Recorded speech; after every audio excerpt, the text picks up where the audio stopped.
What's good everyone, it's Smudger here, and before you skip to try and find the class setup, I'm just going to put a disclaimer on this in that I truly believe that the FFAR has some great attachments based on personal preference alone, but obviously this video is very much surrounding the glorious return of the agency suppressor, and so I'm going to keep this fairly short.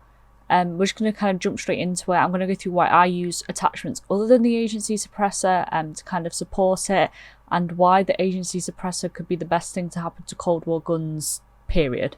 Let's get into it. And now the reason I put that kind of disclaimer in at the start is because you see a lot of people just spamming like command FFAR in a ton of streamers chats trying to find the best setup, and you'll see more and more streamers kind of come back and say I either use different attachments almost every game, or you just got to go out and find out what works best for you, because I've seen multiple people rocking different things and they all seem just as effective. And so of course the big addition here is going to be the return of the agency suppressor in the update that literally just dropped. And so of course we are starting off with the agency suppressor, and one really important thing to note here is they have finally added that it does help with vertical recoil control, which everyone already knew, and then they kind of took it out, or they made it useless rather, and it just kind of ruined the gun. Now you notice that I am actually on the Cold War menu just because I prefer the way it looks when I'm filming. That is the only reason. And so some of the attachment kind of specifications are going to be a bit off. But this is what I use in Warzone as opposed to Cold War, so I should probably put that out there as well. I do use the reinforced heavy barrel. I did play around with a bit with the Ranger and the Task Force, and they're both good. I think I prefer the reinforced heavy. That is going to be entirely personal preference and how you're setting up the gun. If you want it to be, you know, a very, very hard-hitting kind of close-range gun, or you want to be able to reach to slightly longer distances, it's entirely up to you. I used to run, before the agency suppressor came back, this is the SOS target designator. I'm pretty sure it was that. But that kind of got dropped for the agency suppressor. So if you're still not too sure about the suppressor, I would run that. Underbarrel, I do use the speed grip. Was rocking the field agent grip for a bit, but I don't find the recoil control that hard to control. I know some people do, and that's why you can run the field agent grip. Like I say, there's a whole bunch of customization within this. You know, it's entirely up to you and what you feel like. You do just have to play for a bit.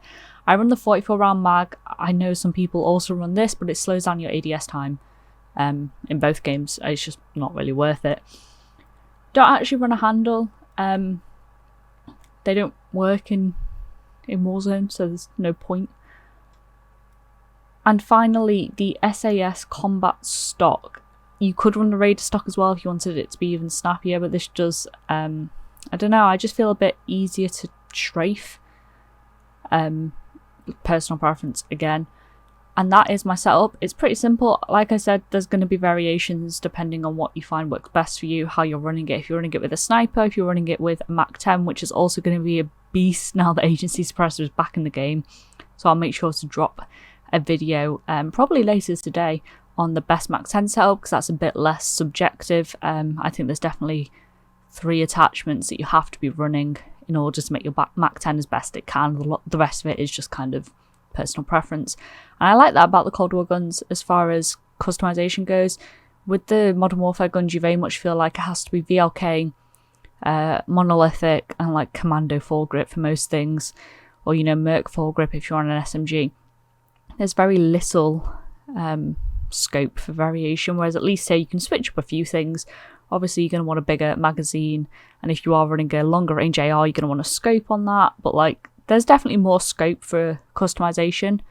I just kind of hope it stays that way personally. I really like the meta at the moment. It's really, really engaging to me. And that is where I'm going to leave it today. As always, if you did enjoy the video, make sure to give it a like, subscribe if you want to find your way back. I hope you all have a good day, and I'll see you next time. Bye.